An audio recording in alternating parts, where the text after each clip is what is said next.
Welcome to Chimmy Fun Kids. कहानी बोलने वाला तोता। बहुत समय पहले की बात है। एक हरा भरा गांव था जिसका नाम था हरितपुर। इस गांव में लोग मेहनती और ईमानदार थे। गांव की सीमाओं से दूर एक बूढ़ा किसान भोला राम अपने छोटे से खेत और झोपड़ी में अकेला रहता था। उसका एकमात्र साथी था एक सुंदर और बुद्धिमान तोता जिसका नाम था मीठू। मीठू कोई साधारण तोता नहीं था।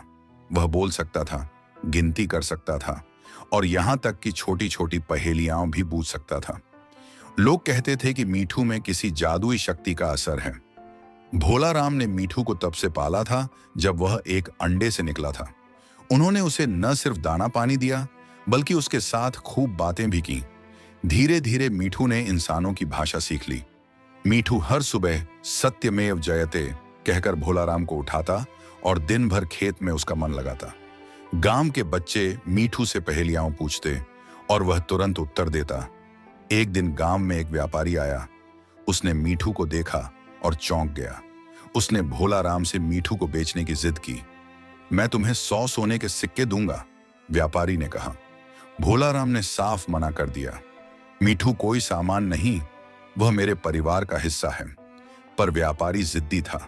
उसने मीठू को चुराने की योजना बनाई। रात को व्यापारी ने अपने 2 चोरों को भेजा और वे मीठू को पिंजरे सहित उठा ले गए। सुबह जब भोला राम जागे तो पिंजरा खाली था। वे रोने लगे, मीठू तू कहां चला गया? मीठू को व्यापारी शहर ले गया और उसे एक सोने की पिंजरे में बंद कर दिया। वहां मीठू लोगों को अपनी बोलने की कला दिखाने लगा। व्यापारी हर दिन ढेर सारे पैसे कमाने लगा, पर मीठू उदास था। वह केवल भोला राम के पास खुश था। उसने बोलना बंद कर दिया। कुछ हफ्तों बाद व्यापारी को एक राजा के दरबार में बुलाया गया। राजा ने मीठू की बातें सुनी और प्रभावित हो गए। राजा ने व्यापारी से पूछा, तोता इतना चतुर कैसे है? मीठू ने धीरे से कहा, राजा साहब, मैं आपके सामने एक रहस्य प्रकट करना चाहता हूं, लेकिन केवल तब जब आप मुझे अकेले में बात करने दें। राजा ने सबको बाहर भेजा। मीठू बोला, राजा जी, मैं हर दिन दुखी हूं। मुझे मेरे असली मालिक भोला राम के पास लौटने दीजिए। व्यापारी मुझे चुरा कर लाया है।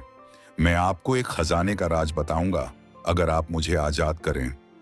राजा ने व्यापारी को बंदी बना लिया और मीठू को भोला राम के पास वापस भिजवाया। मीठू ने राजा को एक पुरानी गुफा का राज बताया जिसमें गांव का छिपा खजाना था। वह खजाना जो गांव के बुजुर्गों ने आपातकाल के लिए छुपाया था।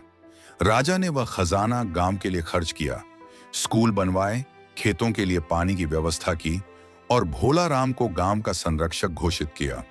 नैतिक शिक्षा, सच्चा साथी वही होता है जो कठिन समय में आपका साथ न छोड़े। Thank you for watching. Like, share and subscribe. Bell icon दबाना ना भूले।